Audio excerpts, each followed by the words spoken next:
వర్గాన్ని మీరు జ్ఞాపకం చేసుకొని మీరు ఆశీర్వదించమని యేసుక్రీస్తు పరిశుద్ధ నామంలో అడిగి పొందిన నామం తండ్రి. ఆమేన్.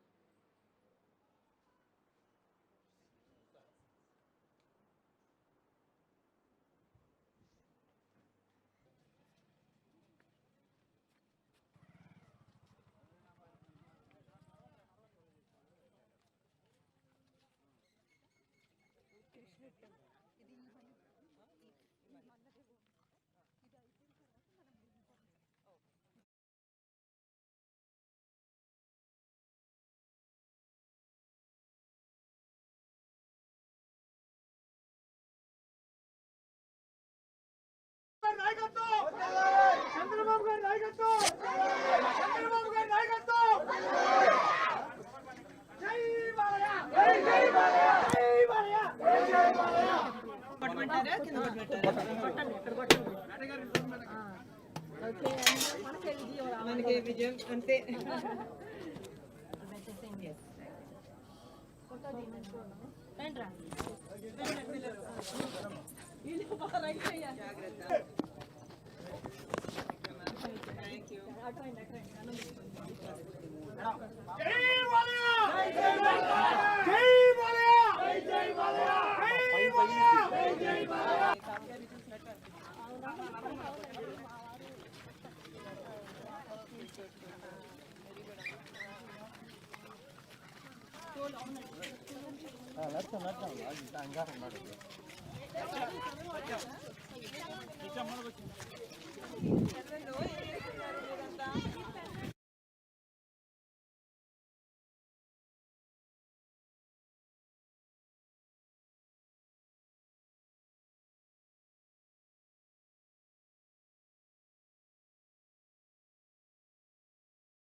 లోకేష్ గారు చెప్పారు. Thank you. సుష్మిత జాగ్రత్త.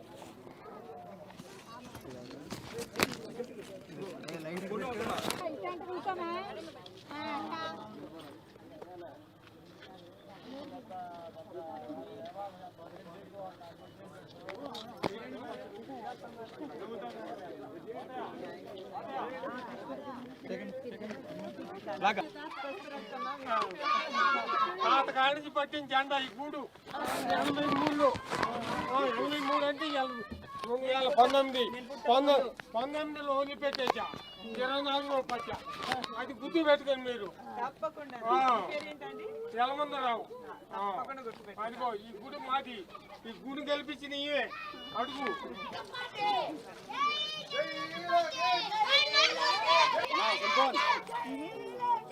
All the best. బాగా చదువుకోండి.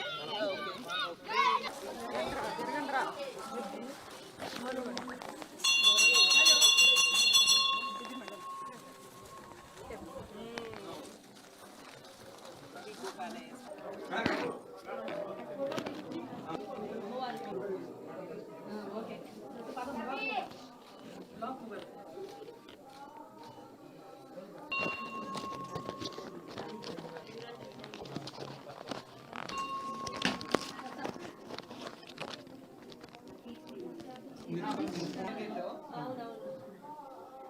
మేలే జరగాలి అందరికీ.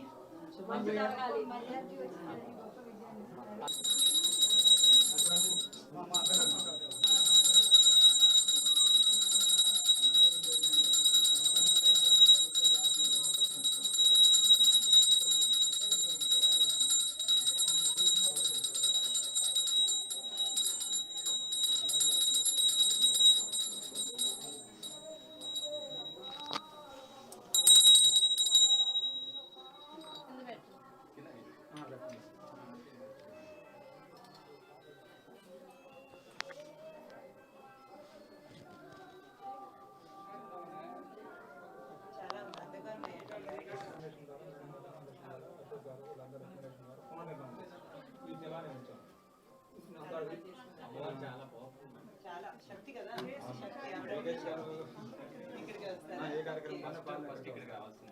ఇక్కడికి వచ్చిన కొబ్బరికాయ కొట్టుకుని బయటకు వెళ్తాం. మేము కూడా కొంచెం నార్మల్ అదే చేసుకుంటాము. బయట ఉంటారు కదా. సపోర్ట్ కూడా ఉంది.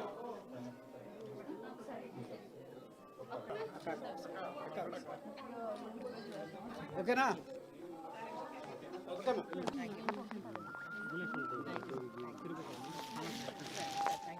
ఇప్పుడు లేడీస్ అండ్ కిడ్స్ రండి, ఫోటో తీసుకుందాము.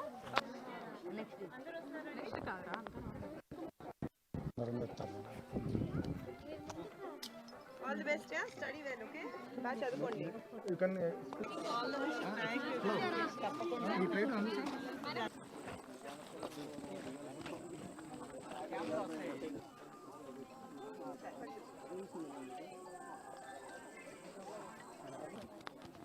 Okay, thank you. Thank you. Thank you. Thank you.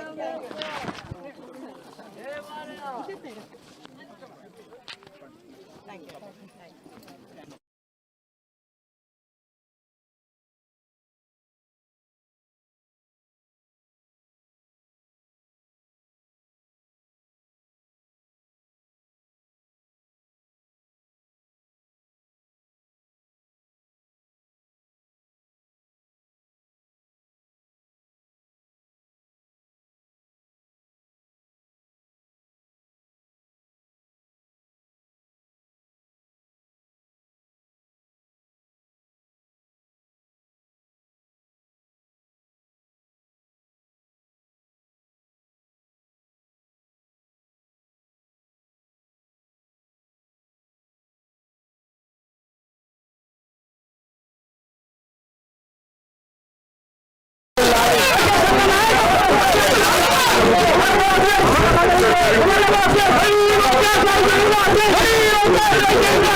Gracias.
Thank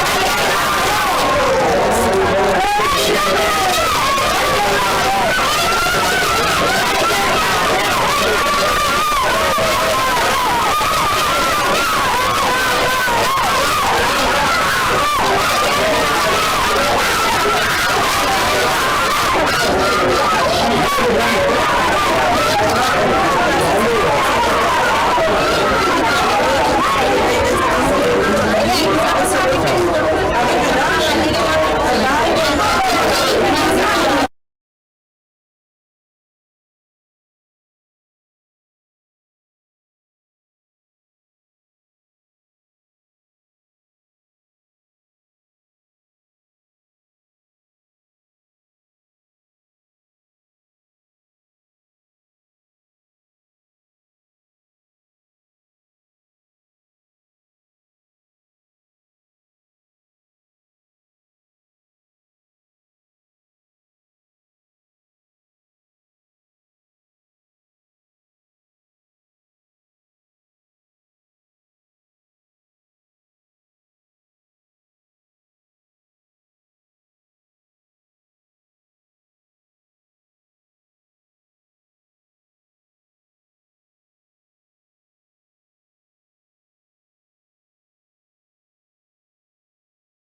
300 ఎకరాలు నగరం నుంచి వచ్చిన వాళ్ళు అభివృద్ధి ఇవ్వడం జరిగింది. మీ అందరికీ నిదానంగా మాట్లాడతారా? నిదానంగా ఇన్స్ట్రక్షన్స్ ఇచ్చుకుంటారా? లేకపోతే నా స్పీచ్ ఆపనా? Thank you. తాగుబోతు పిల్లలు తాగట్టు పెట్టేసిన ఘనత జగన్మోహన్ రెడ్డికి దక్కింది. ఎవరు చెప్పారు? అప్పు తీసుకున్నారు. అప్పుకి ఏం చేస్తారు? అతను చెప్పిన మాట ఏంటి? ఈ రాష్ట్రంలో ఉన్న మా వాళ్ళంతా సరైన మనుషులు కాదు, మగవాళ్ళు అందరూ తాగుబోతులు. ఒక్కొక్కరు 15 ఏళ్ల పాటు తాగుతారు, ఆ తర్వాత ఉంటారో పోతారో అది తర్వాత విషయం. సో ఒక్కొక్క వ్యక్తికి ఒక్కొక్క తలకాయకి 8,000 రూపాయలు నాకు ఆదాయం వస్తుంది. కాబట్టి నేను అసలు 15 ఏళ్ల పాటు తాగుబోతులందరూ కూడా తాగట్టు పెట్టేసిన ఈయన చరిత్ర జగన్మోహన్ రెడ్డి. సరే అవి పక్కన పెట్టండి. కల్తీ మద్యం మీ అందరికీ కూడా తెలుసు.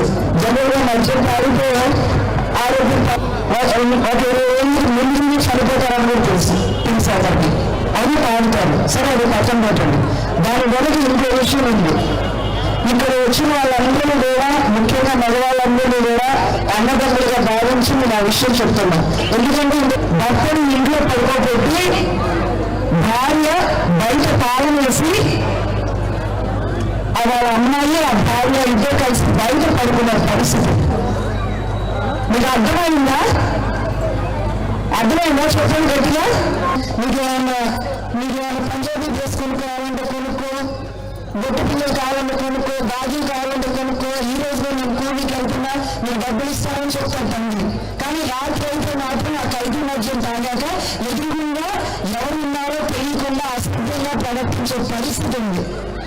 ఇది జగన్మోహన్ రెడ్డికి నిజంగా ఆడవాళ్ళ మీద గౌరవం ఉంటే దాని బాధ ఏంటో అతన్ని తెలుస్తుంది. చంద్రబాబు సంగతి మేమందరం స్టేట్ పార్టీ ఆఫీస్లో ఉంటాం కాబట్టి ఏవైతే పథకాలు రూపొందిస్తారో వాటి వెనుక ఏంటో అనేది కూడా నేను చెప్తాను. అంటే మీకు ఆ మనస్తత్వం పరిస్థితుల వల్ల ఆ భారం వెళ్ళలేదు. సమాజంలో అమ్మాయి ఒంటరిగా ఉంటే ప్రతి ఒక్కరు కూడా సరైన క్యారెక్టర్ లేని మగవాళ్ళు ఆ అమ్మాయి ఎంతో చేస్తారు. ఆ అమ్మాయి గౌరవంగా బతికే పరిస్థితి ఉండదు. అదే మనం 5 లక్షలు ఇస్తే ఆ అమ్మాయి ఏదైనా ఒక వ్యాపారం చేసుకుంటుంది, తన కాళ్ళ మీద తను నిలబడుతుంది, పిల్లల్ని పోషించుకుంటుంది అని చెప్పే గొప్ప మనసున్న నాయకుడు నారా చంద్రబాబు నాయుడు. నిరుద్యోగ భృతి 3,000 రూపాయలు ఇస్తున్నాం, మనం 3,000 రూపాయలు ఇస్తున్నామని చెప్పి సూపర్ 6 లో చెప్తామన్నాం. దాని అర్థం ఏంటి? ఉద్యోగం లేని వాళ్ళందరినీ మేము పోషిస్తామని అనేది కాదు అని చెప్పారు. ఏంటంటే ఆ బాగా ఏంటి చెప్పండి అనుకుంటున్నారు అంటే ఆయన ఏం చెప్పారో తెలుసా? బీటెక్ ఎంటెక్ చదువుకున్న వాళ్ళు ఉద్యోగాలు లేక ఇంట్లో తల్లిదండ్రులు కూడా ఆధారపడతా ఉన్నారు. ఒక అప్లికేషన్ పెట్టుకోవాలన్నా, ఒక ఇంటర్వ్యూకి వెళ్ళాలన్నా కూడా వాళ్ళ చేతిలో డబ్బు ఉండదు. వాళ్ళు 5,000 రూపాయలు ఇబ్బందిగా అప్లికేషన్ పెట్టుకుంటాను, ఉద్యోగానికి తక్కువకి ఇంటర్వ్యూ అవుతామని అడగాల్సిన పరిస్థితి వస్తుంది. అది అడగలేక ఆ యువకులు అది అడగలేక ఇదేంటి ఇన్ని ఏళ్ళు వచ్చి నేను బీటెక్లో అంతకు చదివి తల్లిదండ్రులు పోషించకపోగా వాళ్ళ బాధ్యతను చూసుకోకపోగా నేను వాళ్ళలో తిరిగి డబ్బులు అడగాల్సి వస్తుంది. ఎందుకు బ్రతుకున్నాను? చనిపోయిన యువకులు ఎంతో మంది ఉన్నారు. ఆ మాట నారా లోకేష్ గారు ఆ రోజు చెప్పారు. మనం ఇచ్చే డబ్బులు వాళ్ళు అప్లికేషన్స్ పెట్టుకుంటారు. పక్క ఊరికి వెళ్ళాలి అంటే వాళ్ళకి ఛార్జెస్ పనికొస్తాయి. అక్కడికి వెళ్ళి వాళ్ళ ఇంటికి ఎట్టిన ఒక సోడా అన్నా తాగుతారు, గౌరవంగా బతుకుతారు, తల్లిదండ్రులు చేయవచ్చు అడగకుండా ఉంటారు, అన్నింటి నుంచి ఆత్మహత్య చేసుకోకుండా ఉంటారు. వాళ్ళ ఉద్యోగం వచ్చే వరకు మనం మినిమంగా సహాయపడాలి అని చెప్పి నారా లోకేష్ గారు చెప్పిన మాటలు ఈ రోజుకి నా చెవిలో మారు మెరుగుతా ఉన్నాయి. ఇప్పుడు అడిగాం 2,000 ఇవ్వచ్చు కదండి, మళ్ళీ 3,000 ఎందుకు చేశారు సూపర్ 6 లో అనేది? మనం సంపద సృష్టించడం మనకు తెలుసు. అభివృద్ధి ద్వారా మనం సంపద సృష్టిస్తాము. ఖచ్చితంగా ఇవన్నీ కూడా మనం ఇస్తామని చెప్పి చెప్పడం జరిగింది. అట్లాగే పురుషులు ఈ ఒక్క పథకం గురించి చెప్పి మనం ముగిస్తాం. ఇంకా ఉన్నాయి, మరి టైం అయిపోతుంది. 5 ప్యాకెట్స్ కావాలి అన్నట్టు రేపిస్తాను, ఏదో చచ్చిపోతారా అని అడిగే వాళ్ళు ఎంతో మంది ఉన్నారు. వాళ్ళకున్న అలా గౌరవాన్ని కూడా వాళ్ళు నిలబెట్టుకునే పరిస్థితి ఉంటుంది. ఇంట్లో కోడలు కానీ కూతురు కానీ గౌరవంగా చూస్తారు. ఎందుకంటే నేను పిల్లలు కాకుండా వాళ్ళు కూడా పడతారు కాబట్టి ఆ డబ్బులతో. అంటే అన్ని డబ్బుతో కలగాలి మనం ఏమి కలగ ఏంటంటే ప్రేమ లేకుండా చేస్తారు, బంధాలు లేకుండా చేస్తారు. వాటన్నిటికీ ఫుల్ స్టాప్ పెట్టాలి అంటే 4,000 ఖచ్చితంగా ఇచ్చి తీరాల్సిందే అని చెప్పి నారా చంద్రబాబు నాయుడు గారు నిర్ణయం తీసుకున్నారు. ఆ 4,000 లేకపోతే ఈ జగన్మోహన్ రెడ్డి పెంచిన కరెంట్ ఛార్జీల వల్ల ఇంట్లో ముస్లిం ఫ్యాన్ ఇస్తున్నా ఏం తక్కువ ఉంది? ఆ బాబుకి ఏం తక్కువ? ఒక ముఖ్యమంత్రి కొడుకు చెప్పండి, ముఖ్యమంత్రి కొడుకు 175 నియోజకవర్గాల్లో ఎక్కడ సీటు కావాలన్నా అతనికి కేక్ వాక్. నేను ఇక్కడ నిల్చుంటాను అంటే ఎదురు చెప్పేవాళ్ళు లేరు, మన రిజల్ట్ మాట్లాడుతున్నాను. కానీ లాస్ట్ టైం ఇక్కడ నిల్చున్నారు, పొరపాటున ఓడిపోయారు. అయినా సరే నేను ఇక్కడే ఉంటా, మన మంగళగిరి ప్రజలే కావాలి, నేను చేనేతలతోనే ఉంటా, వాళ్ళ కష్టాన్ని నేను తీరుస్తా, వాళ్ళతో పాటే నేను ఉంటా, నేను ఇక్కడే ఉంటానంటూ 28 రకాల సర్వీసెస్ ఇచ్చి సేవా కార్యక్రమాలు చేస్తూ చేనేతలు అందరినీ ఆదుకుంటూ వాళ్ళు. నాకు తెలుసు లోకేష్ గారు, మీ అందరికీ కూడా తెలుసు, నాకన్నా మీకే ఎక్కువ తెలుసు, కల్మషం లేని వ్యక్తి. కించెత్తు కూడా రాజకీయం చేయటం అనేది అసలు ఆ బాబు చేయటం జరిగింది. అంతేగాని మన తరాల మీద సంపాదించుకోవడానికి రాలేదనే విషయం అందరూ కూడా గుర్తుపెట్టుకోవాలి. చేతులైతే సహాయం చేస్తారు, లేదా సమస్య పరిష్కరిస్తారు, లేదా సమస్య పరిష్కారం. అందుకే మీరు మంగళగిరి కాటన్ గురించి ఎవరు మాట్లాడుకోవట్లా, ఎక్స్పోర్ట్ ఇంపోర్ట్ బిజినెస్ గురించి ఎవరు మాట్లాడుకోవట్లా, మాస్టర్ బిజినెస్ గురించి ఎవరు మాట్లాడుకోవట్లా. లోకే ఇక్కడ మంగళగిరి అంటే ఏంటంటే అది ఎంజాయ్ చేస్తారండి అంటున్నారు. నేను నిజంగా ప్రోగ్రామ్కి నేను మేడం భువనేశ్వరి గారికి ఇన్ఛార్జ్గా ఉంది, 96 కాన్స్టిట్యూన్సీలు తిరిగారు. మరి అందరూ అడుగుతున్నారు ఏంటంటే మేము మంగళగిరి ఇప్పుడు గంజాయి ఫేమస్ అయిపోయినాము. లేదండి, ఒక ఒక్కసారి లోకేష్ గారు అని చెప్పి మీరు చెప్పడం జరుగుతుంది. కాబట్టి ఇవన్నీ దృష్టిలో పెట్టుకుని ఖచ్చితంగా మీ ఒక్క లోపే కాదు, మీరు ఇప్పుడు ఎక్కడ గుళ్ళకెళ్ళి దానం చేయకుండా లోపే ఒక దానంలాగా తయారైంది. ఇప్పుడు ఎంతో మంది తల్లిని కాపాడిన వాళ్ళు అవుతారు, యువతను కాపాడిన వాళ్ళు అవుతారు, మహిళలు కాపాడిన వాళ్ళు అవుతారు. మీరందరూ కూడా ప్రతి ఒక్కరూ కూడా దీన్ని సీరియస్ గా తీసుకోండి, విషయం సీరియస్ గా తీసుకోండి. మీరు బాగుంటే మనం బాగుంటాం. తీసుకొని పోతుంది మహిళ ఇక్కడ వారు పారిపోవడం కోసం, వాళ్ళు బుద్ధి చెప్పడం కోసం నేను చెప్తున్నా. ఇంకోసారి ఎవరు నిలిచిపోవడం కూడా భయపడాలి. కాబట్టి గెలిపించాలంటే గెలిపించడం కాదు, 80,000 పైకి మెజారిటీ వచ్చేదానికి అందరూ కృషి చేయాలి. అలాగే చంద్రశేఖర్ గారిని కూడా గెలిపించాలని ఈ సందర్భంగా తెలియజేస్తూ నాకు ఈ అవకాశం ఇచ్చిన పెద్దలందరికీ నమస్కారాలు తెలియజేస్తూ నేను సభ చేసుకున్నాను. మీరు చాలా కళ్ళకు కట్టినట్టు చెప్పారు ఒక విషయాన్ని. అది విన్నాక కొంచెం యాక్చువల్లీ నా మనసు బెరగెక్కింది. అంటే ఇంత జరిగాక కూడా మనం ఇంకా చైతన్యపరిచి ఓటు వేయాలని అడుగుతున్నాము. ఇలాంటి వీళ్ళు రెడీగా ఉండాలి. మే 13 ఎప్పుడు వస్తుందా, ఎప్పుడు వెళ్ళి ఎప్పుడు వెలువడి వేసుకున్నామా అని రెడీగా ఉండాలి. ఉన్నారో లేదు, గట్టిగా పెట్టింది, ఓట్లు పడే సమయం లేదు. సో ఇప్పుడు నేను వాళ్ళ చేనేత వస్త్రాల గురించి తెలుసుకోవడానికి వాళ్ళు ఇక్కడికి వస్తున్నానని తెలిసి నా పాటికి వెళ్ళి ఉదయం వెళ్ళాను. అసలు చేనేత కార్మికులు నేసే దాని గురించి వాళ్ళకి ఏ ఇబ్బందులు ఉన్నాయో తెలుసుకోవడానికి వెళ్ళినప్పుడు నేను ఎంతో జానకి గారు ఇక్కడ స్టేజ్ మీద ఉన్నారు, ఆవిడ తీసుకెళ్లారు. ఇవాళ మేము కట్టుకున్న చీరకు ఒక ప్రత్యేకత ఉంది. ఈ చీరని మిమ్మల్ని గౌరవించడానికి నేను చీర కట్టుకొని వచ్చాను. నాకు ఈ చీర వీవర్శాలలో మన లోకేష్ గారు స్థాపించే వీవర్శాలలో నాకు బహుమతిగా ఇచ్చారు. ఇవాళ ఉదయం ఇచ్చింది నాకు. ఇది చూసారా, వీళ్ళు దేవుడితో నన్ను సత్కరించారు వెళ్ళినప్పుడు స్వాగతం గుడికి. సో ఈ లూరు నుంచి ఈ చీర తయారు చేయడానికి ఎంతో మంది మధ్యలో కష్టపడుతున్నారు. ఆ కష్టాన్ని వాళ్ళు కళ్ళారా చూస్తాము. అంటే చాలా వరకు మనం వీవర్స్ అంటే మామూలుగా పట్టణంలో ఉన్న వాళ్ళకి అందరికీ మగ్గం వృత్తి అంతవరకు తెలుస్తుంది. మగ్గం మీద వేస్తారు, చీరకి చాలా విలువలు. కానీ ఆ మగ్గం వరకు వచ్చే ముందు ఇంకా చాలా మంది కష్టపడుతున్నారు దాని ముందు.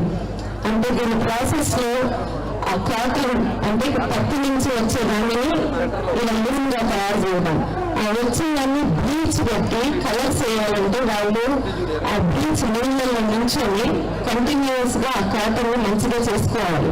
అప్పుడు దానికి రంగు పడుతుంది. ఆ తర్వాత రంగు వేసేవాళ్ళు విపరీతమైన వేడి, యాసిడ్ అలాంటి పొగల మధ్య వాటికి రంగు చీరకి రంగు వచ్చేటట్టు చేస్తున్నారు. ఆ తర్వాత మళ్ళా ఆ దారాన్ని స్మూత్ గా అవడానికి ఆశ, మరాశ, దాని మీద ఆడవాళ్ళు, ముఖ్యంగా ఆడవాళ్ళు చేస్తున్న పని ఎంతో బరువుగా ఉంది. ఆ మిషన్ తిప్పడానికి చూసాము. అలాంటి దాని మీద 2 గంటలు ఉంటే కానీ వాళ్ళకి ఆ రోజుకి ఒక ఇది తయారవుతుంది.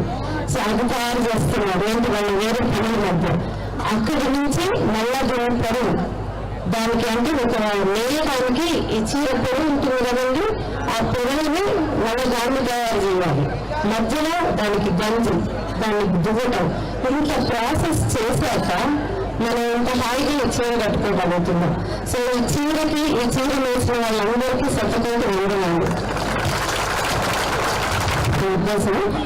రాబోయే ప్రభుత్వాలు ఎవరైనా దీన్ని మంచిగా చూసుకొని దాన్ని కాపాడుకోవాలి. ఆ వృత్తి విద్యలు ఉన్న వాళ్ళని నిలబెట్టుకోవాలి.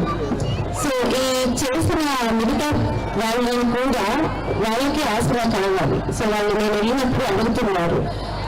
అంటే నేను వాళ్ళతో మాట్లాడుతూ ఉన్నాను ఇబ్బందుల గురించి, హెల్త్ ఇష్యూస్. నేను డాక్టర్ని కాబట్టి ఫస్ట్ అదే అడిగాను, మీకు ఆరోగ్యంగా ఎలా ఉంటుందో, బీచ్ లో యాసిడ్ పక్కన ఉంటే. సో వాళ్ళు చాలా తొందరగా ఏజ్ వచ్చేస్తుంది వాళ్ళకి. ఈ పనులు చిన్నప్పటి నుంచి చేయడం వల్ల చాలా త్వరగా వాళ్ళకి ఏజ్ వస్తుంది. అందుకే మనం మేనిఫెస్టోలో చూస్తాం 40 ఏళ్ళకి పెన్షన్, 50 ఏళ్ళకి పెన్షన్ అని. అది కారణం. సో మనం అది తెలుసుకోవాలి ఎందుకు పెడుతున్నారు నాయకులు అనేది. సో 50 ఏళ్ళకి కొన్ని వృత్తులు చేసుకునే వాళ్ళకి అంతకన్నా చేయలేరు. సో వాళ్ళకి ఆ పెన్షన్ అవసరం ఉంటుంది, ఒక ఆసరా. ప్లస్ ఈ రంగు వేసే వాళ్ళంటే వీళ్ళకి ఎంతో సంపాదిస్తారు అనుకుంటున్నారు. వాళ్ళ రోజు కూలి 500 రూపాయలు. ఆ 500 కూడా 2 ఉన్న రోజు. వాళ్ళకేమి వర్షాలు పడినా, చలికాలం ఉన్నా వీళ్ళు 3 రోజులు పడుతుంది వారటానికి. సో వారి వాళ్ళు మళ్ళా చేస్తేనే వాళ్ళకి 500 వస్తాయి.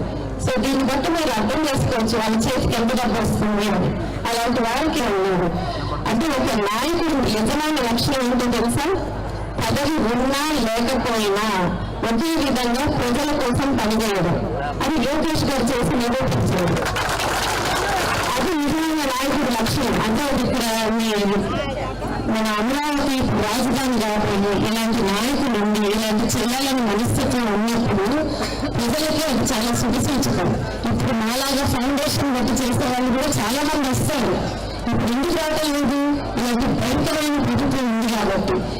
నాకు అన్ని తెలుస్తుంది. రాజస్థాన్, ఇసుక మాఫియా, ఇలాంటి గ్రావెల్ మాఫియా, అమరావతి నేను వెళ్ళి ప్రత్యక్షంగా చూసా. నేను సామాన్యంగా ఎవరో అన్ని ఊరికి వెళ్ళి నమ్మాను.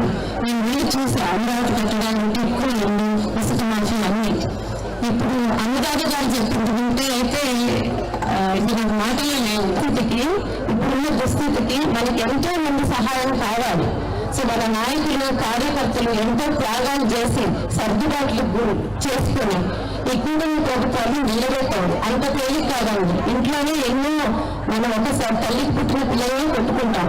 అలాంటిది పెద్ద పెద్ద పార్టీలు తగ్గి చేస్తున్నాయి అని అంటే మన ఆంధ్ర రాష్ట్రానికి అది వరంగా భావించాలి. ఆ ఛాన్స్ ని మీరు ఓట్ల రూపంలో మెజారిటీలు ఎక్కువ చూపించాలి. గెలిపించడం నేను అడగలేదు, మెజారిటీలు.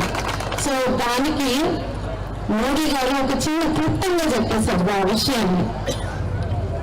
మోడీ గారి భరోసా, బాబు గారి నేతృత్వం, పవన్ కళ్యాణ్ గారి వివేకం, ఈ 3 కలిసినే రాబోయే ప్రభుత్వం. ఇంకా అంతకన్నా గొప్ప ఏముంది?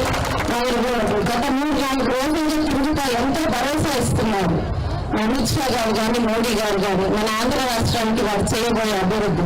అమరావతి రాజధాని, పోలవరంని 2 సంవత్సరాల్లో కంప్లీట్ చేస్తాము. ఇక్కడ పోర్ట్స్ బిల్డ్ చేస్తాము, హైవేస్ బిల్డ్ చేస్తాము. ఈ ప్రభుత్వం ఉంటే అభివృద్ధి లేదు. అలాగే ఇప్పుడు మీరు చెప్పారు చూడండి, ఈ గోరాలు చేసిన నాయకులు, ఆయన వాళ్ళ పిల్లలు చెప్పారు మోడీ గారు, ఈ ప్రభుత్వంలో ఇలాంటి పనులు చేసిన వాళ్ళని ఎన్డీఏ కూటమి వదిలిపెట్టదు అని. సో ఇంత భరోసా వచ్చాక మనం చేయాల్సిన చిన్న పని ఓటు వేయడం, మెజారిటీలు తెప్పియటం. ఇక మీరు లోకల్ గా ఈ కులాల నుంచి వాళ్ళు నుంచున్నారు, వీళ్ళు నుంచున్నారు, ఎలా ఓటేయాలా, ఇలాంటి ఆలోచన, ఇలాంటి చిన్న చిన్న ఆలోచన దయచేసి చేయమంటుంది. మన పిల్లల కోసం, మన భవిష్యత్తు కోసం మనం ఓటేసుకున్నాము. ఆ తర్వాత ఓటేయటంతో మీ బాధ్యత ముగుస్తుంది. తర్వాత ఇంకొక పెద్ద మహత్తర బాధ్యత, కార్యము మా మీద ఉంటుంది. అది మేము తప్పకుండా చేస్తాము, శక్తి వంచన లేకుండా కృషి చేస్తాము అని మీకు మాటిస్తున్నాము. ధన్యవాదాలు.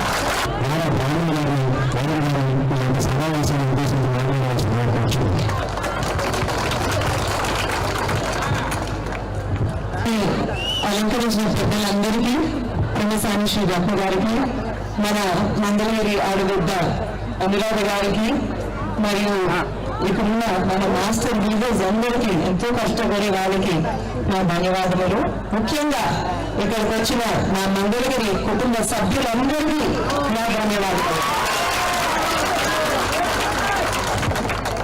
ఇక్కడికి రావటం నాకు చాలా ఆనందంగా ఉంది, నాకు చాలా గర్వంగా ఉంది. ఎందుకంటే ముఖేష్ గారికి నాకు ఇక్కడ తయారు చేసిన అందమైన చీరలు కానివ్వండి, వస్త్రాలు కానివ్వండి, లేకపోతే ఇక్కడ స్వర్ణకార్యం చేసే అందమైన ఆభరణాలు కానివ్వండి, చాలా ఇష్టం. ఎంత ఇష్టం అంటే ఇప్పుడు ఎవరైనా కలిసినా కూడా ముఖేష్ గారు, లేకపోతే నేను, మన మంగళగిరి వస్త్రాలు కానుకగా ఇస్తున్నారు. మీరు చూసే ఉంటారు, మన మోదీ గారు రాజమండ్రికి వచ్చినప్పుడు కూడా నారా లోకేష్ గారు ఆయన్ని మన పసుపు మంగళగిరి శాల్వాతో ఇక్కడికి వెల్కమ్ చేయడం జరిగింది. నాకు నిజంగా ఎంతో గర్వంగా అనిపిస్తుంది. శ్రీరత్న గారు కూడా చెప్పారు, ఇక్కడున్న చేనేత కార్మికులు ఎంత కష్టపడతారు, ఒక్క చీరని లేకపోతే ఒక్క వస్త్రాన్ని బయటికి తీసుకురావడానికి ఎంత పనులు చేస్తారు. మగ్గంలోనే కాదు, వెనకాల డైయింగ్ కానివ్వండి, లేకపోతే ఈ పత్తి ప్రాసెస్ చేయడం కానివ్వండి, వీటన్నిటిలోకి ఎంతో శ్రమ అవుతుంది. మన చీరలు ఎంతో అందంగా ఉంటాయి. నేను చిన్నప్పుడు అమ్మగారిని మన మంగళగిరి చీరల్ని వేసుకోవడం చూశాను. కానీ మనకు తెలిసిన విషయమే, మన చీరల పాపులారిటీ తగ్గుతూ పోతుంది. గత 5 సంవత్సరాలుగా చూస్తూ ఉంటే మన చేనేత కార్మికులు, స్వర్ణకారులు ఎన్నో కష్టాల్లో ఉన్నారు, పేదరికంలో ఉన్నారు. నేను ఎన్నో మగ్గాలకు వెళ్ళడం జరిగిందండి. గత కొద్ది నెలలుగా చాలా మంది కార్మికులతో మాట్లాడాను. వాళ్ళు చెప్పింది ఒకటే, మా బాధలు చెప్పుకోవాలన్నా ఎవరు లేరు, స్టేబుల్ గా లీడర్స్ ఎవరు లేరు. వస్తారు పోతారు, ఎవరు కొత్త ఆయన వస్తారు, కొత్త ఆవిడ వస్తారు, ఎవరితో చెప్పుకోవాలో అర్థం కావట్లేదు. కానీ ఒక్కటి తప్పకుండా కరెక్ట్, గత 5 సంవత్సరాలుగా నారా లోకేష్ గారు ఎప్పుడూ నాకు అందుబాటులో ఉన్నారు. ఎప్పుడూ నా బాధల గురించి తెలుసుకుని ఎంతో కష్టపడ్డారనేది అది విని నాకు ఎంతో ఆనందంగా అనిపించింది. ఆభరణాన్ని మనం చాలా ఎఫెక్టివ్ గా మార్కెటింగ్ చేసుకోవాలి, కంపెనీస్ తో మన ఒప్పందాలు పెట్టుకోవాలి. అదే కాకుండా మన చేసే ఈ ఐటమ్స్ కి అంతర్జాతీయ స్థాయిలో మన గుర్తుకు తీసుకురావాలన్నది. దీనికి కమిట్మెంట్ ఎంత పెద్దదంటే నాకంతా అర్థమైంది. మీ మీద GST భారం అనేది చాలా పెద్ద భారం. ఆ GST భారం అనేది లేకుండేలాగా చేసే కమిట్మెంట్ లోకేష్ గారిది. అదే తెలియదు, మనకి ఆ భద్రత, సెక్యూరిటీ అనేది ఉండడానికి ఇన్సూరెన్స్ కూడా ఇవ్వడం జరుగుతుంది. అదే కాకుండా ఇంతకు ముందు మన గవర్నమెంట్ లో ఏవైతే పథకాలు ఉండేవో వాటన్నిటినీ మళ్ళీ తిరిగి తీసుకొస్తాము. ఇవన్నీ కాకుండా మన మంగళగిరిని మనం ఒక బోర్డుగా అంటే రోజుల్లో చేసినప్పుడు ఒక స్వర్ణకారుల హబ్బుగా తీర్చిదిద్దాము. ఇది చేయాలంటే మన ఆధ్వర్యంలో కూడా ఎఫెక్టివ్ మార్కెటింగ్ చేసుకోవాలి. అదే కాకుండా అంతర్జాతీయ స్థాయిలో గుర్తుకొచ్చేలాగా చూసుకోవాలి. అదే కాకుండా బాధాకరమైన విషయం ఏంటంటే చాలా మంది స్వర్ణకారులు చెప్పారండి నాకు గత కొన్ని రోజులుగా వారి మీద ఎన్నో దౌర్జన్యాలు జరుగుతున్నాయి, కొందరు పోలీసులు కూడా ఇది చేస్తున్నారని. ఇవన్నీ ఇంటికి తీసుకొచ్చేటప్పుడు నారా లోకేష్ గారి భరోసా నేను మీకు ఇస్తున్నాను. ఈ గవర్నమెంట్ సహకారం లేకపోయినా తన సొంత నిధులతో చాలా కృషి చేసి ఎన్నో ప్రోగ్రామ్స్ చేస్తున్నారు. అది స్త్రీ శక్తి ప్రోగ్రామ్ కానివ్వండి, మనలో చాలా మంది ఉన్నారు ఇక్కడ ఎవరైతే బాధపడారో చెప్పి పైకెత్తండి. చూడండి ఎంతమంది మనలో బాధపడారు స్త్రీ శక్తి ద్వారా. అదే కాకుండా చూపుకొని ఇవ్వటం జరిగింది, నూతన వధువులకి కానుకలు ఇవ్వటం జరిగింది. ఇప్పుడే చెప్పాను స్వర్ణకారుల సంక్షేమం అనేది లక్ష్మీ నరసింహ స్వామి స్వర్ణకారుల సంక్షేమ సంఘాన్ని ఏర్పాటు చేయడం జరిగింది. ఇదే కాకుండా ఉచిత వైద్య సేవలు అందించడం జరిగింది, అండ్ క్యాంటీన్ ఇవ్వడం జరిగింది. ఇలా చెప్పుకోతే ఎన్నో కార్యక్రమాలు ఉన్నాయి ఏదైతే నారాయణ గారు చేయడం జరిగిందో. ఆయన ఆశయం ఏంటంటే మన మంగళగిరిని ఒక నంబర్ 1 నియోజకవర్గంగా మనం తీర్చిదిద్దాలన్నారు. ఈ ఆశయం మన స్వర్ణకారుల సంక్షేమం అనేది, అదే కాకుండా చేనేతల సంక్షేమం అనేది చాలా కీలకమైన పాత్ర పోషిస్తుంది. ఎందుకంటే మనది రాజధాని అనే చోట అని నిరూపించుకోవాలి. ఇక్కడ డ్రైనేజ్ అనేది మనం దీనికి పరిష్కారం కావాలి. అదే కాకుండా రోడ్డు బాధ్యులని ఎంతో మంది మహిళలు పిల్లలు చెప్పడం జరిగింది. ఈ రెండోనే కాకుండా ఇక్కడ వాటర్ ప్రాబ్లం అనేది చాలా చాలా పెద్ద ప్రాబ్లం. ఇప్పుడు మన హాస్పిటల్స్ గురించి ఆలోచిస్తే భారతదేశంలోని అన్నిటికన్నా పెద్ద పేరు ఎయిమ్స్ అనే హాస్పిటల్.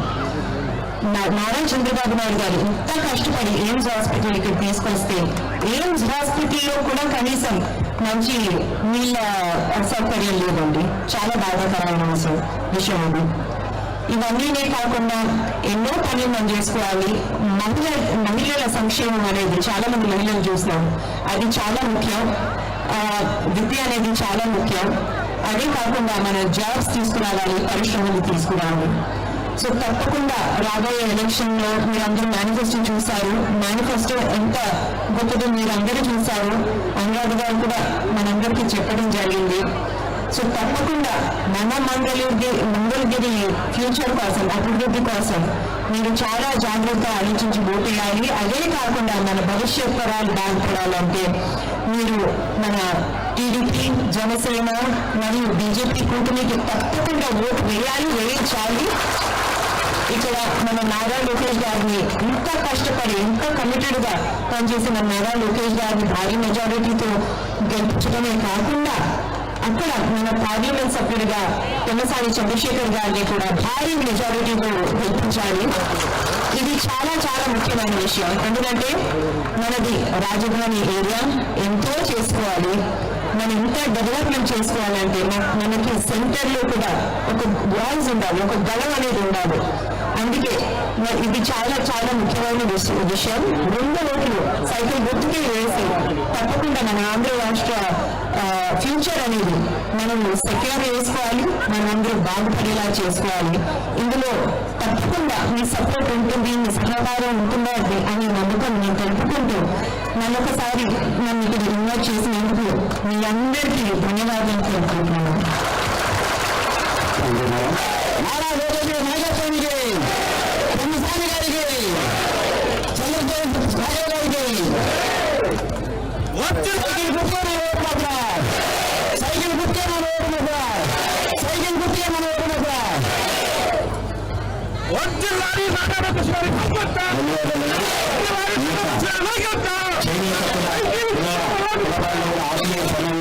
చేసినటువంటి అతిగత మనవరాలు అందరికీ కూడా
దేవుడి blessings there.